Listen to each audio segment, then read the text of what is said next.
That was such a funny joke that you just said. All right, welcome back Yeah. to the next video. Um, I think I sent this to you already, but I wanted to show it to you again because, well, I wanted to show it to everyone who's watching this.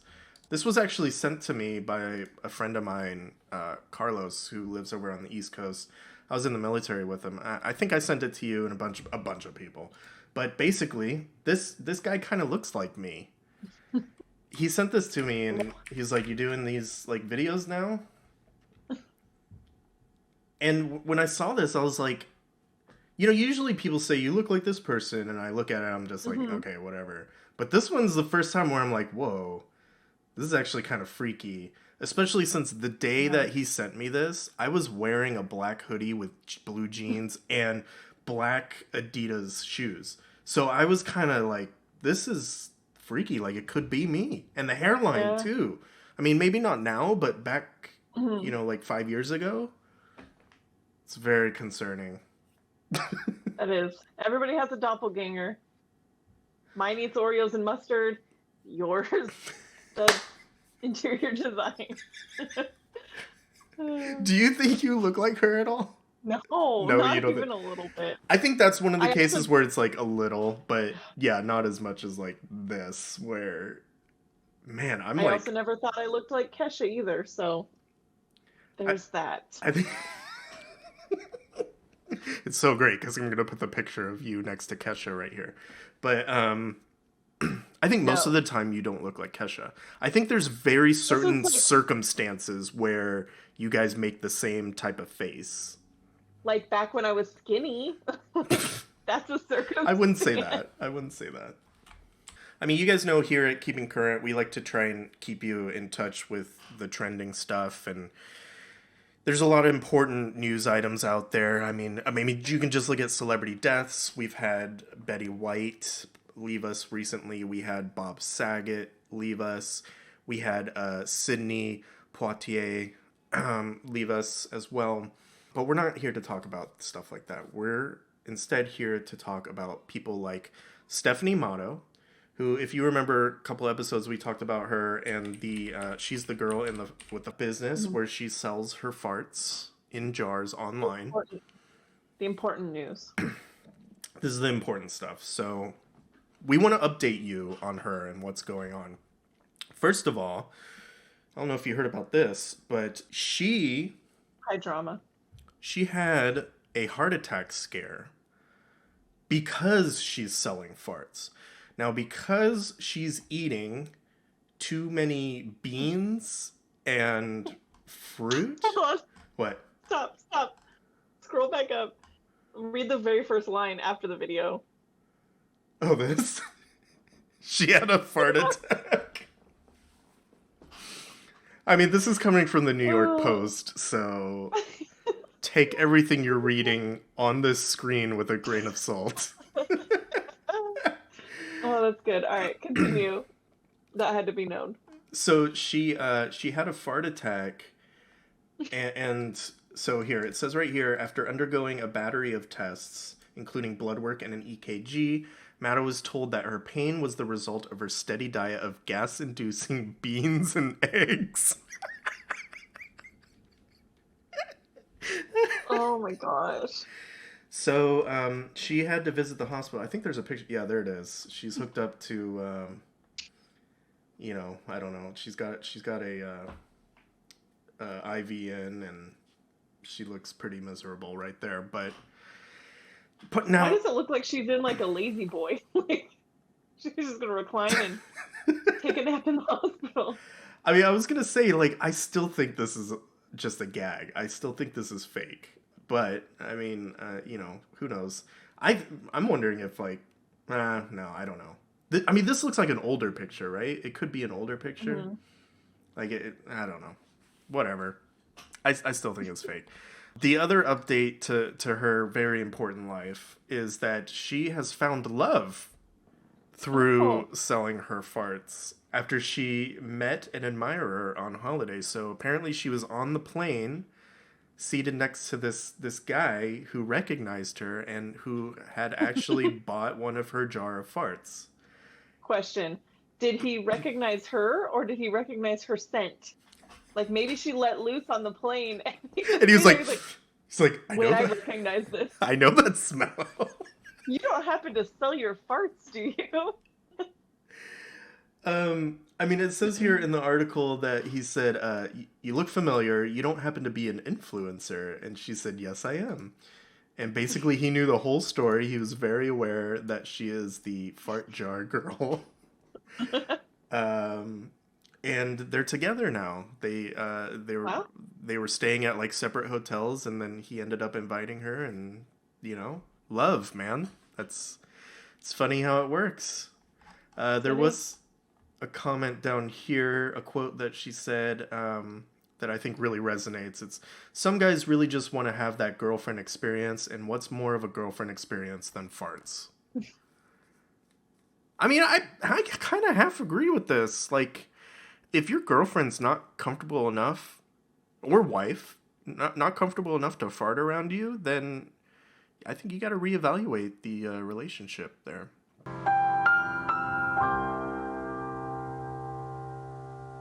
I think Jeff wishes I wasn't comfortable enough. I wish too, not for you, for Bethany. It did take a long time to get to that point, though. I mean, we've been together almost 9 years now, but it took a while. Like, there were a lot of like painful days and nights. It's like that one. Just holding back. It's like that one TikTok.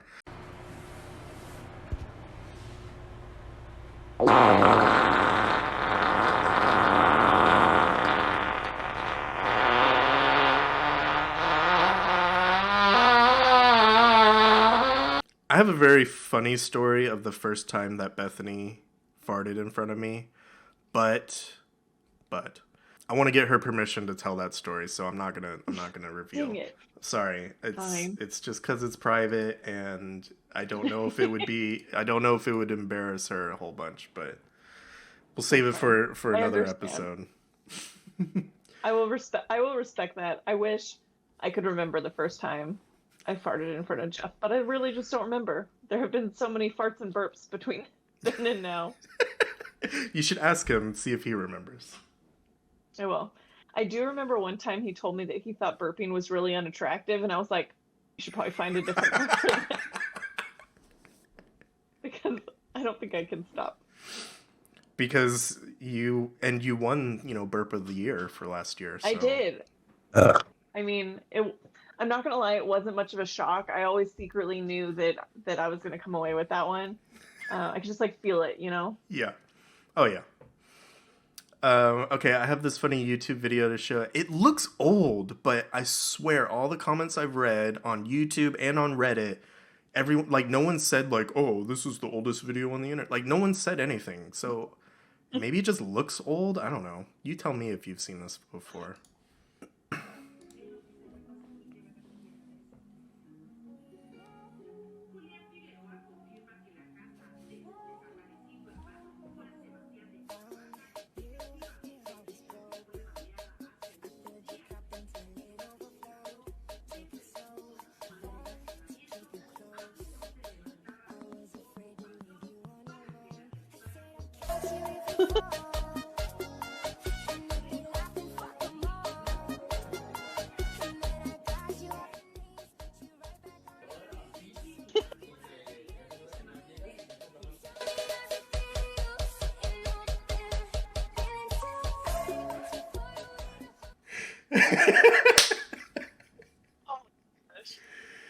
I did not I wasn't expecting that. That was a turn that I did not expect.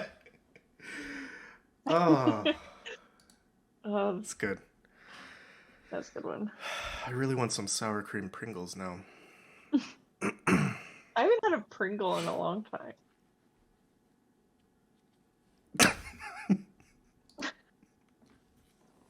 Like an actual Pringle. All right, I know you're really excited about this next piece of news. Taco Bell has launched their first ever taco subscription service nationwide.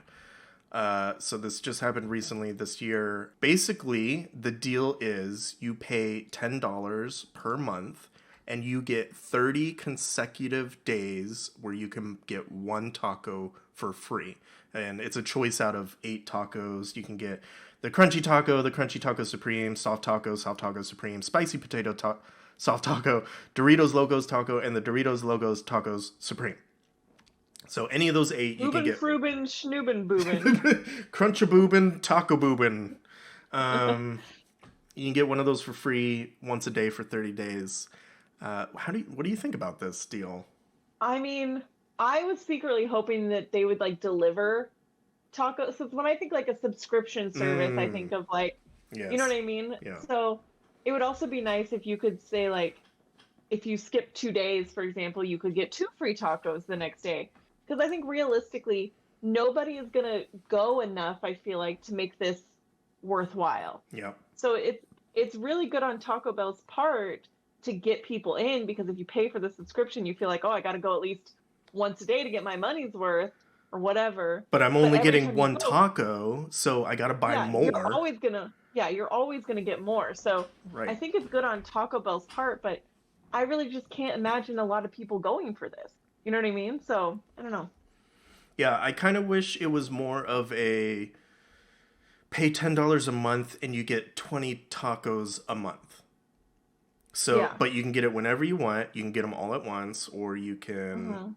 But you have to sign up for a year. Like that type of thing. Ooh, yeah. So that way people aren't just taking advantage of a one-time, $10 for 20 tacos. You're guaranteeing that you're going to make... that people are going to have to pay $120 a year, and they can get 20 tacos per month. Yeah.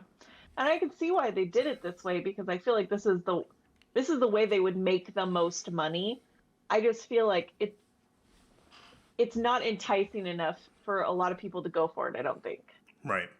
Yeah. Now, if you deliver 20 tacos to my house, or a taco a day to my house, like, sign me up. I'll pay $20 a month for that. They could but you gotta bring me the taco. Right. There probably is a way to swing that. Like, hopefully one day that'll happen, where it's kind of like a partnership with like DoorDash or something. Yeah, or like the milkman. Like our local milk delivery is Smith Brothers, right? Like if they can get Smith Brothers to like drop off a taco at your house. I think maybe like a cookie company like Crumble should partner with the milkman to drop off cookies. Like, yeah, obviously. I feel like that would make that partnership would make a little more sense. Absolutely. Now if you got like hot sauce delivery every day, like milk, then maybe like they could also bring the tacos. Yeah. But while we're still talking about Taco Bell, are we going to talk about the chicken wings? Because that's been pretty controversial. I've I heard about these, but I also heard that they're done with them already. Like, really? You can't get them anymore. Oh. It was a limited time, and yeah, the wings are gone January 12th. So it was like a 1 week type of thing, right? Like Jan 7 to Jan 12. I heard very bad things. Yeah, I don't know. I heard some controversial stuff too. I mean, I would have tried them. You get 5 wings for $6, and they're from Taco Bell, but I don't understand the whole doing it for just a week thing. Like, do it for way longer. Maybe they were trying to get a vibe before they really committed, Right. So, next thing, this is actually big news. Everyone's heard about this, is that Microsoft purchased, or is going to purchase, Activision Blizzard, which is a huge gaming company, for $68.7 million, which I think is funny. Why don't you just say $69 billion? Like, that's gonna grab headlines way more, but no, they got to say specifically $68.7 billion. This is huge. I mean, for those who are not into gaming, Activision Blizzard is one of the last huge video game companies. But they've been having some issues with some lawsuits recently. So I imagine, here's how I feel about this. I'm kind of mixed. I'm happy about it, and I'm also the part of me is like, this kind of sucks. So the happy part is now they can fix the company. And I think they can use Microsoft to add a lot of their games to Game Pass. More people will play their games. And also Microsoft will invest into the new games coming out that they have planned. The cruddy thing, and this is probably the controversial part, and I don't know if you can comment on this, but it's that it is kind of turning into this 2 to 3 company monopoly. And there's always going to be issues with that. You can look at, internet access. Here in our region, we have Comcast and CenturyLink, and some areas might have Google Fiber. But not having, options limits us and also raises the prices of our internet. Mm. So I'm worried the same thing's going to happen here. The Game Pass is a great deal now. Super great deal. But there's going to be a price increase after this. And what is that going to be? And maybe there's going to be different tiers. And we're going to get some things if we buy this tier. And we're not going to get them if we buy another. I'm just worried a little bit. Not a lot. I think it's going to be fine. I think overall this is a good choice. But I just got to throw that out there just in case. Yeah, I mean, for me, like, one thing I didn't like was a couple releases ago. I don't think it was the latest Call of Duty, but it was a couple Call of Duties ago that there was like a Sony exclusive. So Sony got to play Call of Duty like 10 days before any other platform, which sucked because I am an Xbox gamer and I wanted to play the new Call of Duty. And so that bothered me. But then on the flip side, you have games that are like Microsoft exclusive that don't even ever hit the PlayStation platform.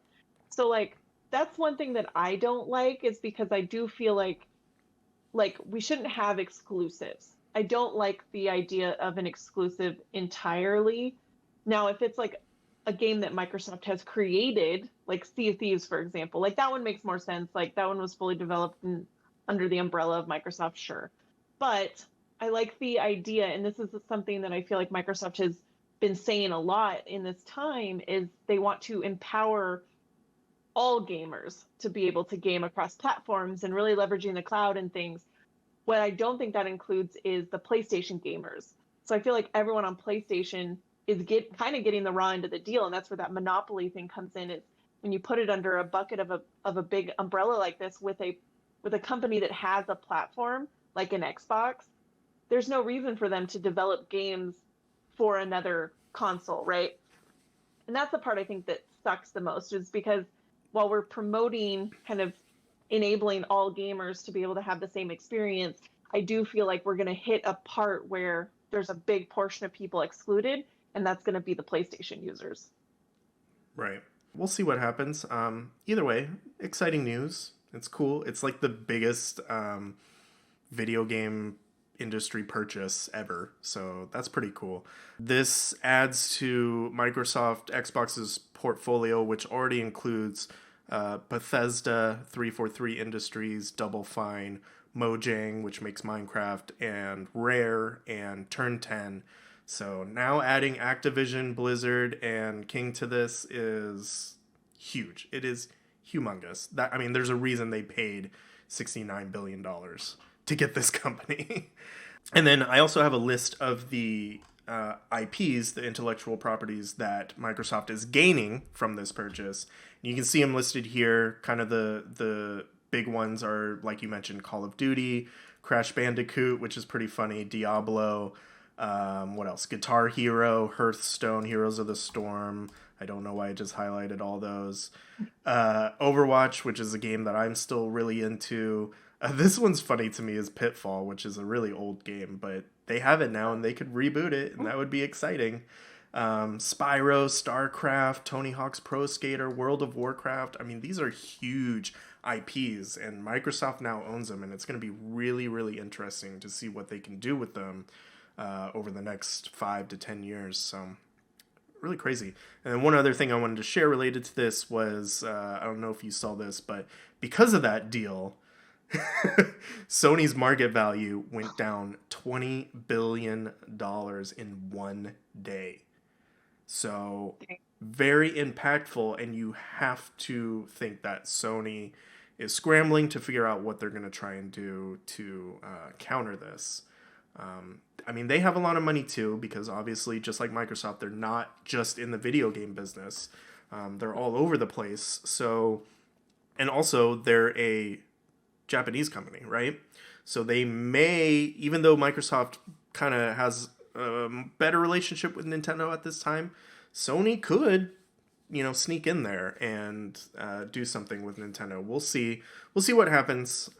But big news, big money, lots of things happening here. We'll see. All right, moving on. Next video.